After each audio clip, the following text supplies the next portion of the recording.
life, I've been a performer, a musician, beloved and celebrated by all. But I have a secret. I'm also a playground for sprites and spirits and worse. The voice that rings inside me now is darker than any that came before. Almost caused a bunch of my fans to rip each other to pieces. But you can trust me. I've got this under control. Step 1. Find out who or what is trying to take control of my mind. Step 2. Make it sorry it ever tried.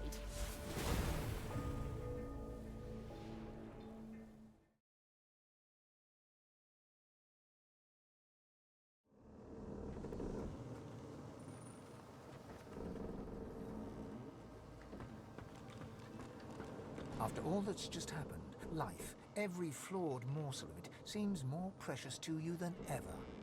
You look around at those who have accompanied you so far. In each one, something unique shines through. Divinity has eluded you so far, but humanity beats strong within you, here and now. Who knows what lies ahead for you, for your companions? Your quest failed. The void is growing stronger, and the hall is dark. You feel the need for some affection. Perhaps they feel it too.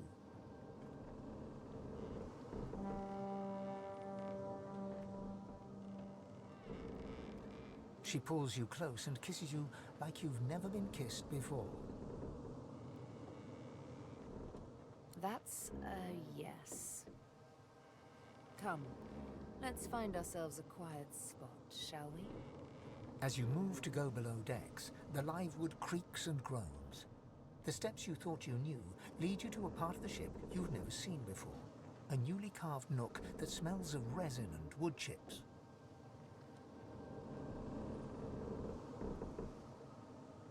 Touching the wall beneath your fingers, the live wood hums at your touch. You understand that the Lady Vengeance has carved this space for you in gratitude for your help. You enter and feel the presence of the ship recede, offering you the total privacy of a moment alone with your companion. The first moment you have been truly alone together. No sooner have you entered the room than Sabine shoves you onto the bed and starts tearing at your clothes. I want you naked, now.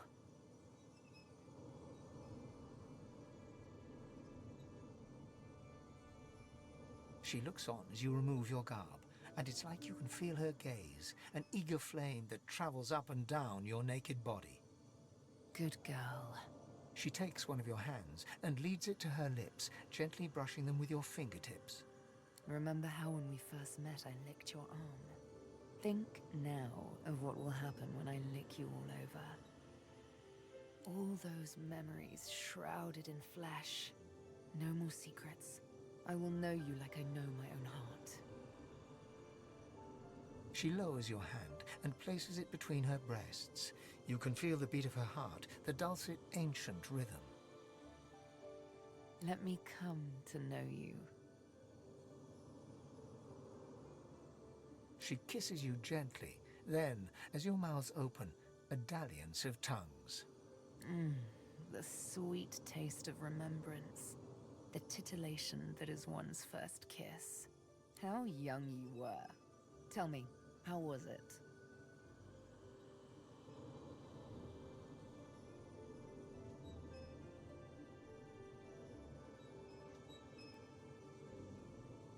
Really? One's tongue ending up in one's sweetheart's left nostril isn't generally regarded as perfection. Just trust me. There is no embarrassment here. I think it's time for another taste. She kisses your neck, your breasts, twirls her tongue around your nipples. Oh, now we're getting somewhere. Another sensation altogether. But you're afraid. Tell me why.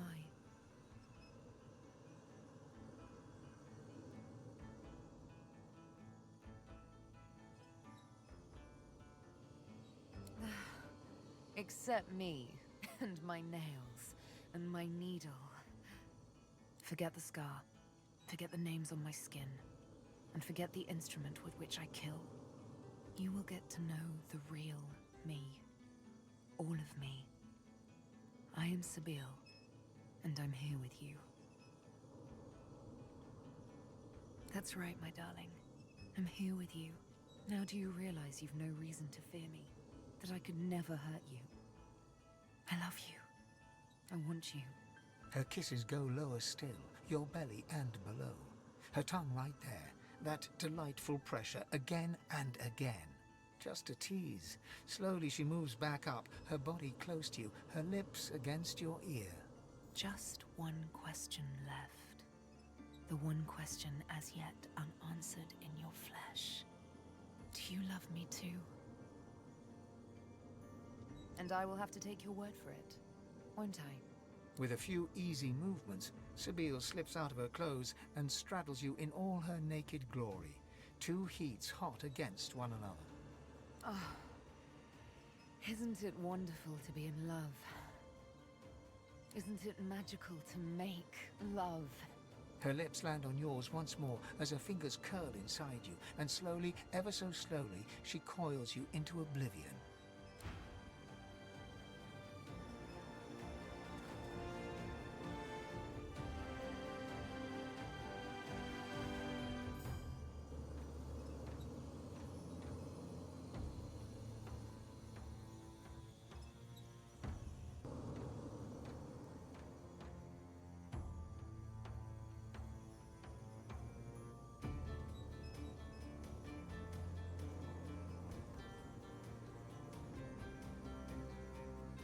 The night was long, but you didn't sleep a wink.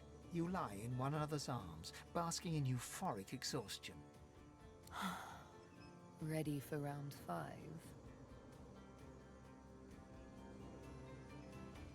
Come here. As Sabile's hands traipse their way down, a sound emanates in the distance. Oh, that was Lady Vengeance. She's calling us back. How she spoils our sport.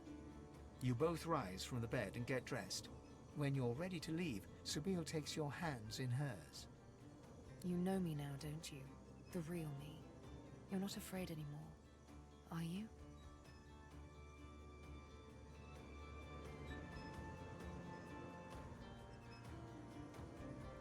And I love you. One more kiss.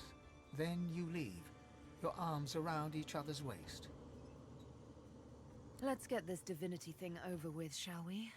This is so much more fun.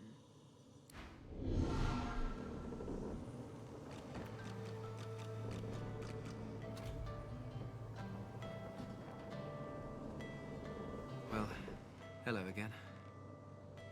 As much as I would enjoy sailing these waters with you, I fear our time is short. I believe Melody recommended speaking to the ship's head when you were ready to leave. But I suppose it all depends on how much faith you put in a half-demon. Hey, up! I hear we're about ready to move out. Reckon you'll need to talk with the ship head to summon Melody and let her know we're ready.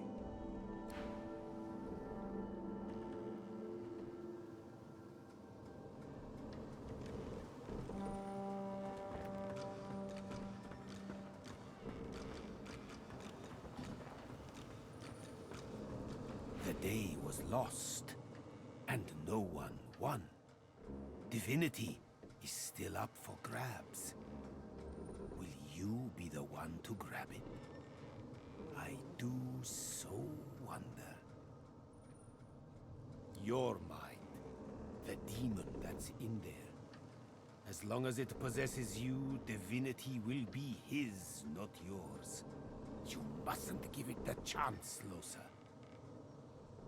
I did.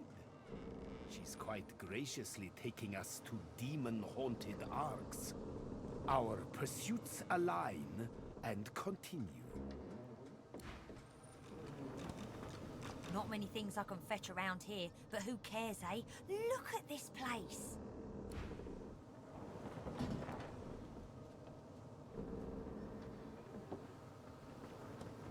I thought you'd forgotten about me, darling. How goes your little endeavor? Almira gives you a devilish grin and traces her finger along your forearm. I had a feeling you'd be one to watch, my dear. I'm glad to hear my faith wasn't misplaced.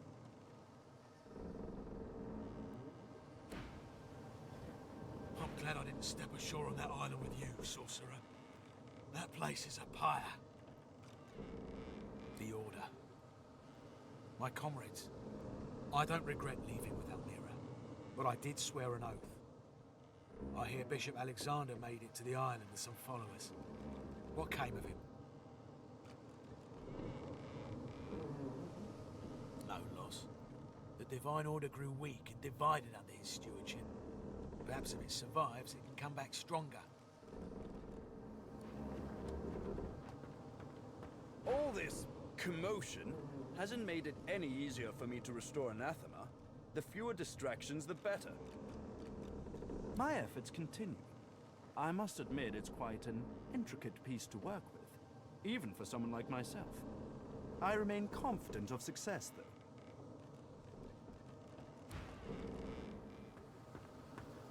Take whatever time you need to gather yourself, my friend. When you are ready, you can proceed.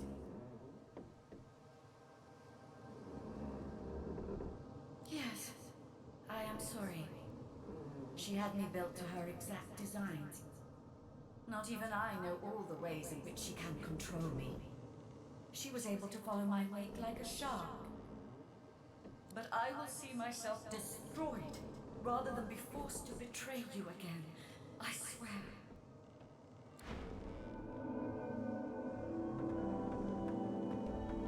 Just say the word, and our journey shall continue. It shall be done. Melody's face is drawn. She seems tired, somewhat subdued. She looks you over and squints. What's wrong with you? You seem happy.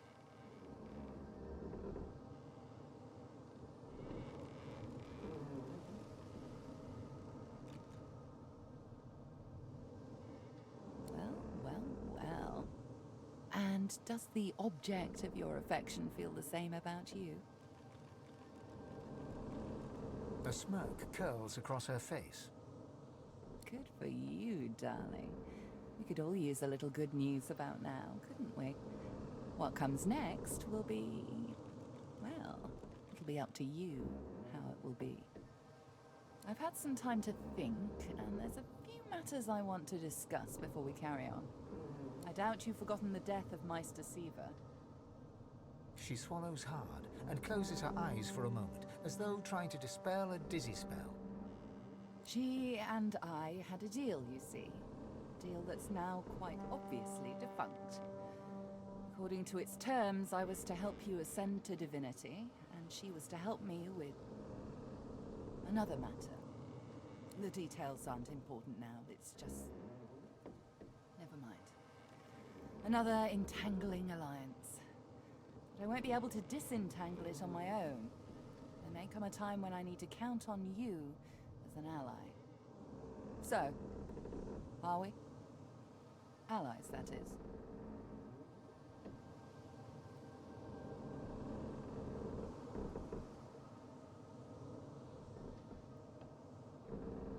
The details are detailed. Suffice it to say that Meister Siva believed she could help me. And I believe you're twice the sorcerer she ever was. So?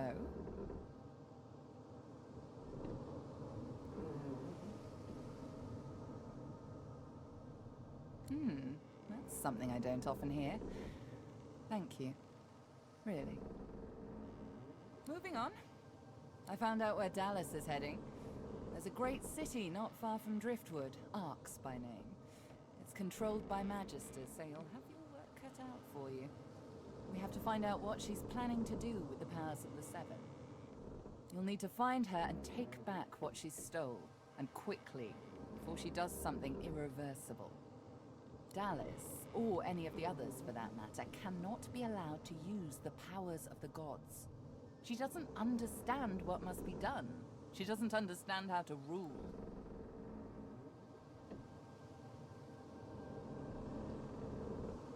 quite simple, really. Chaos is a fact of life, surer than any other. Power is one of the few structures that can cut a line through that chaos. If wielded well, that line will mean stability, order, a comfort against the unknowable, changing forces of chaos. If wielded poorly, the line will mean domination, terror, different from chaos, but no better. Dallas, and the others like her, Alexander, the Mother Tree, the Prince of Shadows, they are little better than demons, really. They seek power at the expense of others, not to create stability, but to create servants. Look at my face, Godwoken. What do you see? I suppose we all see what we want to see. When I look in the mirror, I see balance. Balance between darkness and light, between good and evil, whatever those categories mean. When the time comes for you to ascend, remember my face. Remember that despite any shortcomings you might have, if you can bring a semblance of balance to the world, you'll have done as good as the Seven did. And if you can be stronger than them, you'll do all the better. The Seven are gone, slain by their Godwoken, slain by you. You have the potential, the obligation even, to do better than they did, to create a better world than the world they made.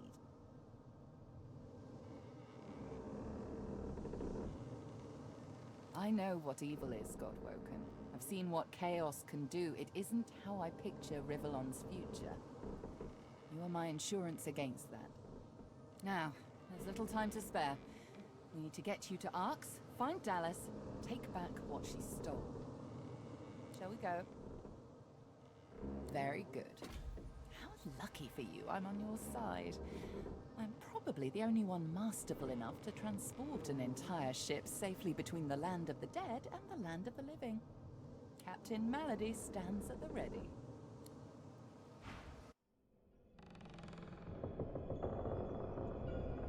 After the briefest moment of respite, Malady brought the Godwoken to Arx to recover the divine powers Dallas had snatched away. But the half-demon secret was taking its toll on her. Lucius! Fools! The bastard's going to ruin everything! Brace! Brace! Brace!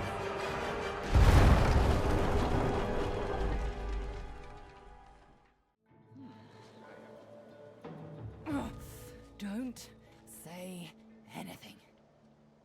Malady groans, her face twisting in pain. She falls to one knee, catching herself on her hands. She raises one hand and raises herself to her feet. Now, no need to fuss, I'll be fine. It's just that traveling between the realms isn't easy, you know? It takes something from my soul each time. But never you fear, I've pulled a clever trick out of my sleeve. The Lady Vengeance stands in two realms at once. A body here, a soul in the Hall of Echoes. You can still return at your leisure. At least I got us where we wanted to go. This is Arx. This is where Dallas has fled with the powers of the gods. This is where the path to divinity leads. Dallas must be stopped. She has stolen the powers of the Seven. You'll need to get the Aetherin back if you're to fight the God King. You'll need it if you're to ascend.